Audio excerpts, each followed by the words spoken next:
Quero saudá-lo novamente, queridos ouvintes, desejando a você muita alegria, muita felicidade e a bênção do Senhor sobre sua vida.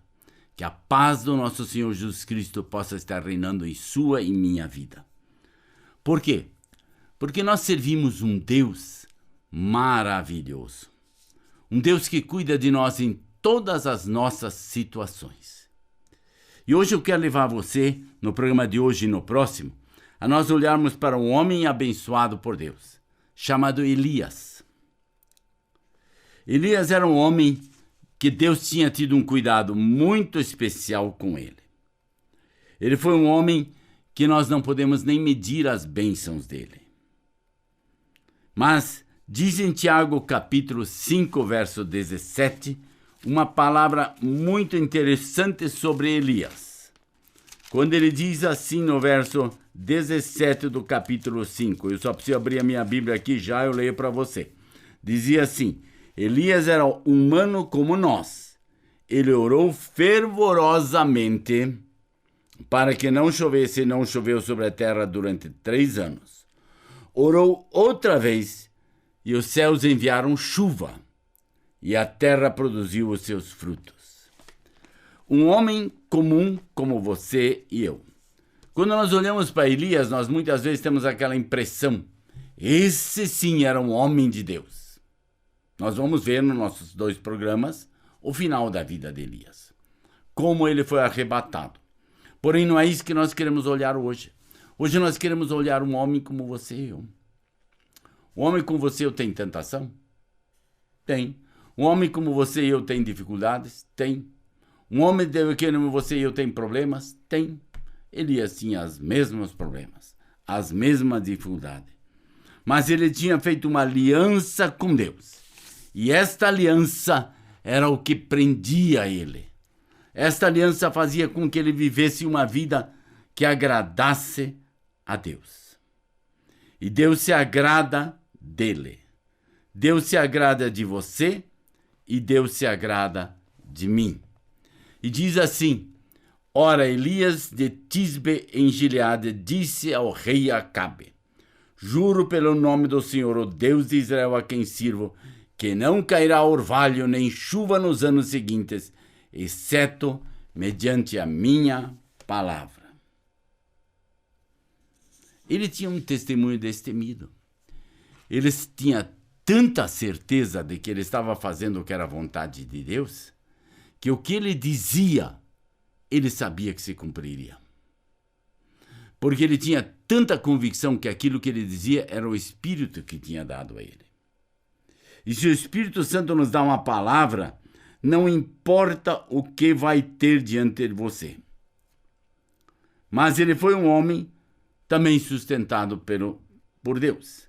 Deus, depois disso, manda ele para um lugar chamado Querite, num riacho, e diz assim: você beberá do riacho, e dei ordens aos corvos para alimentá-lo.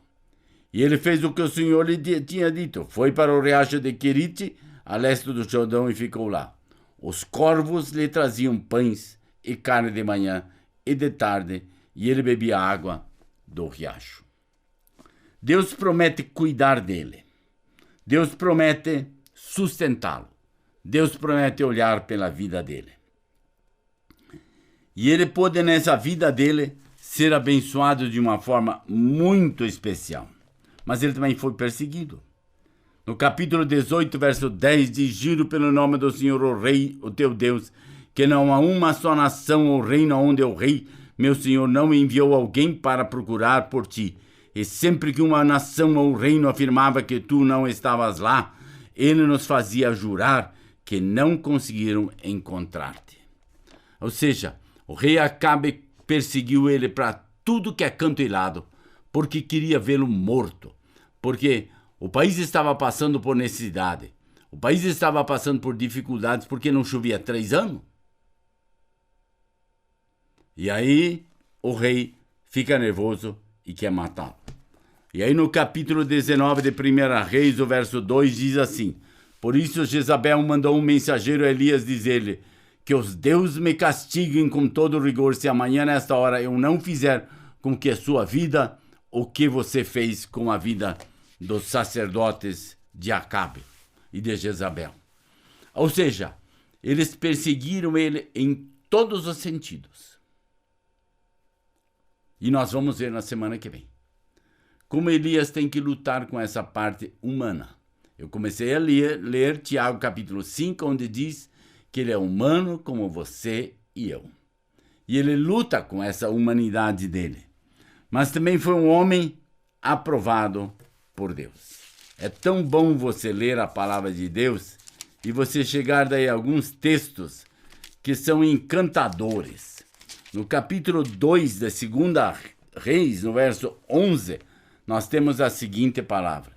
De repente, enquanto caminhava e conversavam, apareceu um carro de fogo e puxado por cavalos de fogo que o separou, e Elias foi levado aos céus num redemoinho. Oh, glória! Ele andava com Eliseu. Ele caminhava neste mundo como você e eu caminhamos. Ele tinha cansaço como você e eu tínhamos. Ele viajou por muitos lugares, levou a palavra para muitos lugares. Mas ele tinha uma certeza. Deus estava satisfeito com ele. Deus estava tão satisfeito com ele que um dia manda uma carruagem de fogo. Não vamos interpretar a carruagem de fogo, não vamos interpretar os cavalos de fogo, não vamos interpretar o redemoinho, nada disto. É a forma como Deus o levou. Se Deus assim quer fazer, ele faz. E não adianta você querer discutir, por causa disso, por causa daquilo, por causa daquilo outro. Não. Deus quis levá-lo desta forma. E Deus o levou. Você diz, eu também gostaria de ser levado assim. Então comece a viver como Elias viveu. Uma vida de santificação, de entrega, uma vida de uma infinita graça debaixo de Deus. Que essa infinita graça realmente possa estar reinando em sua e em minha vida.